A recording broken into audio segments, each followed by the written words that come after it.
Greetings, fellow sinners. Reprieve with you once again. This is going as a response to Wine is Your Friend.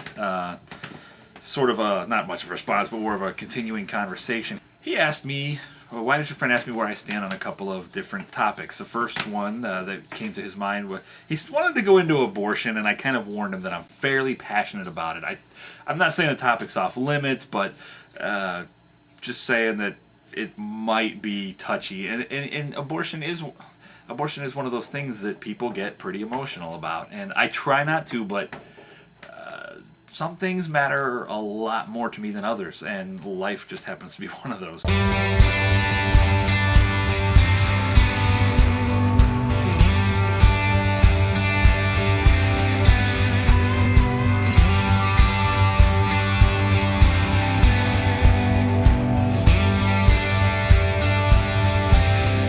But you did ask about how I felt about stem cell research, and I gotta say that I probably differ from a lot of people of religious folk in that I see the promise in the research. As a matter of fact, we've kept cryogenically frozen the stem cells from the umbilical cord of some of my children after they were born, in the event should they develop a disease that can be cured from stem cell research. So it doesn't cost a whole lot. It's just, it's one of those, like an insurance policy. You may never need it, but for the, whatever, was it like $250 10 years ago?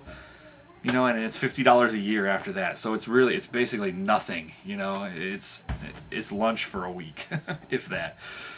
So yeah, I definitely am for stem cell research, but at the same now don't get me wrong, I have not done a lot of research into this recently. It's probably been 6 or 7 years since I've even looked at anything on the internet about it. Last I looked, the promise was from adult stem cells. Now this could have changed since then, so it's not one of those topics that interests me enough to go read up on it all the time. I understood that there was more promise from adult stem cells than there was from embryonic stem cells, and I don't agree with the creation of an embryo just to extract the stem cells. Now, as long as abortion is legal, I see nothing wrong with taking a negative and turning it into a positive, in that if a baby is going to be aborted anyways, at least get the stem cells from it, at least have a chance of saving somebody else's life someday, somewhere down the line. That's kind of where I stand on that. I don't know if you disagree or agree, but that's a subject, topic you threw out there, so that's kind of where I stand. Like I said, I could read up on it if you really want to get into it. I don't know where you stand, and I could get a little bit more informed, but I'm just not super informed. Oh, and by the way, you asked why I felt the way I did, and it's not religious at all. As a matter of fact, I kind of explained my stance on abortion in another video, and I was against abortion. I was against abortion before I ever found God, before I was ever religious at all, and it all stemmed from the incident with my oldest son. I'll dig up the video and I'll link it here so you can check it out. But yeah, it's not religious, it's not political, it's personal. It's just the value that I place on life in all its forms. And okay, the next topic you moved on to was self-worth, and does the Bible or religion or Christianity give a person self-worth? And you made comments about how Christianity beats you down with you're worthless, you're pond scum, you're a sinner, you're not worthy, and then at the same time, but Jesus loves you, and God loves you, and God is love, and so on and so on. So I kind of see where you're going with this, and I think you're kind of I don't want to say oversimplifying, but you're kind of blowing it out of proportion. You're making mountains out of molehills to some extent, and I understand why. Don't get me wrong, I definitely understand why, but I don't see it that. I mean, at the beginning of the day, we were created in God's image, so we can't be all bad, right? I mean, we're intelligent beings due to God's grace and God's graciousness, and to glorify Him. That's what we were created for His pleasure, to glorify Him. In essence, and I'm going to oversimplify it here, but basically to make Him feel better about Himself. God's got issues too. He's a jealous God. So, God is perfect by what standards we would say is perfect, but what is perfection? Perfection is something that was created because there's a God. So, self-worth. Are you more worthy? Does religion make you more worthy? No. Not at all. Not just showing up at church and professing your love for God or whatever doesn't make you worth more of anything. Every life is worthy. Every life is worthy of life. Every life is worthy of being lived to its fullest. We're only here for a certain amount of time. So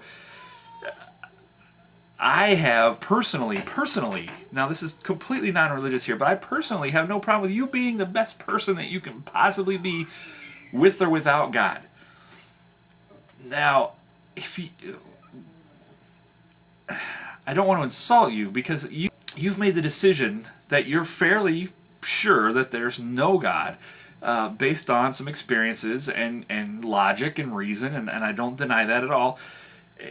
And you're sure enough that you're willing to bet an afterlife. And I know, here we go with Pascal's wager, but my point is that you still have worth. You've made this decision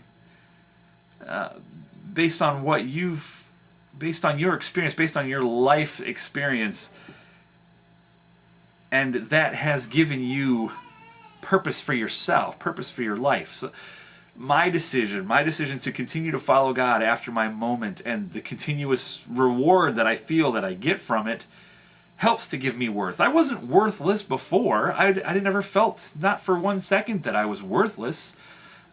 If I had never found God, I would be a much different person. But I mean, who knows where I'd be? I could be president, maybe. I don't, or maybe I'd be in jail.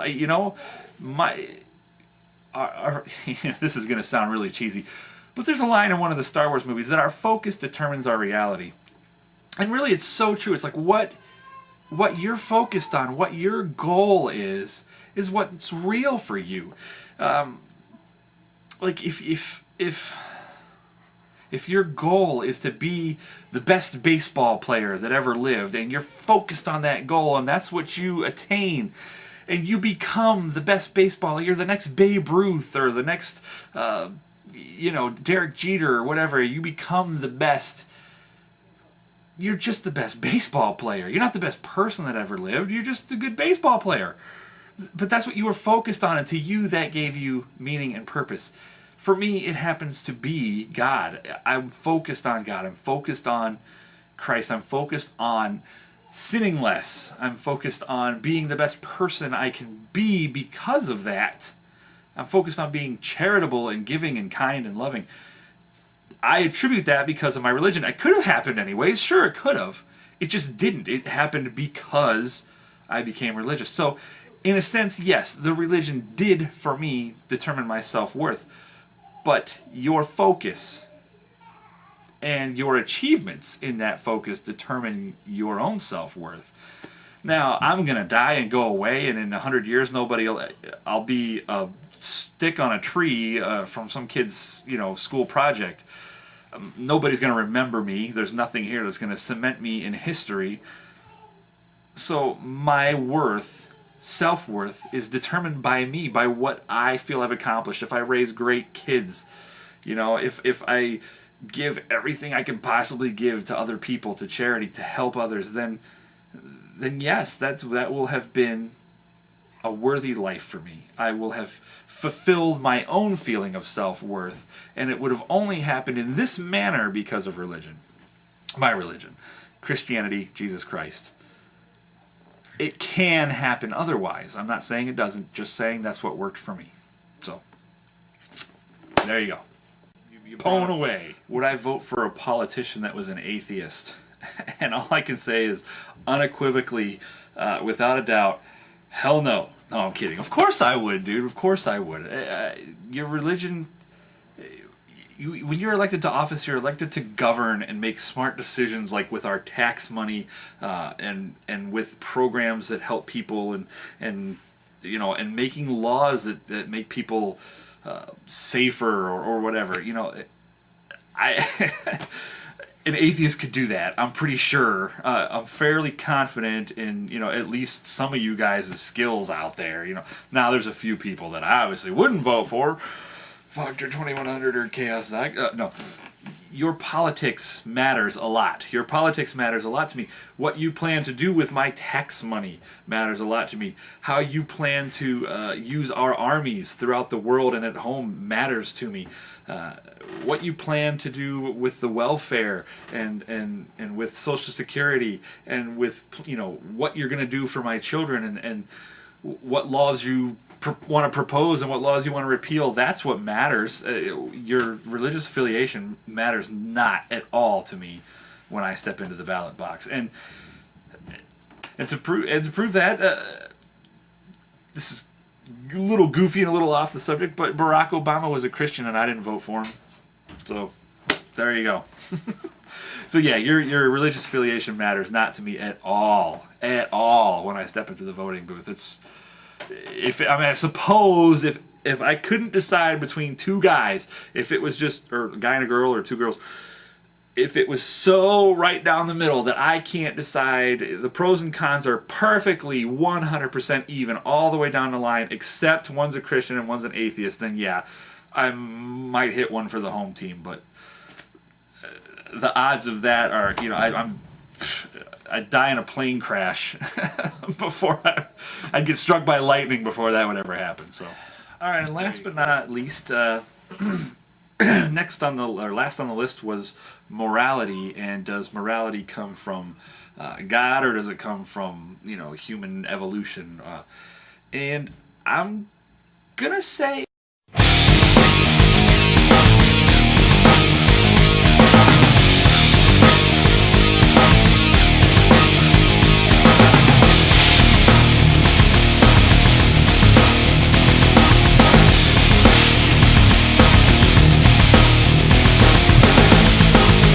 I look forward to your responses, and I thank everybody for watching. Please, I invite anyone who wants to jump in on the conversation.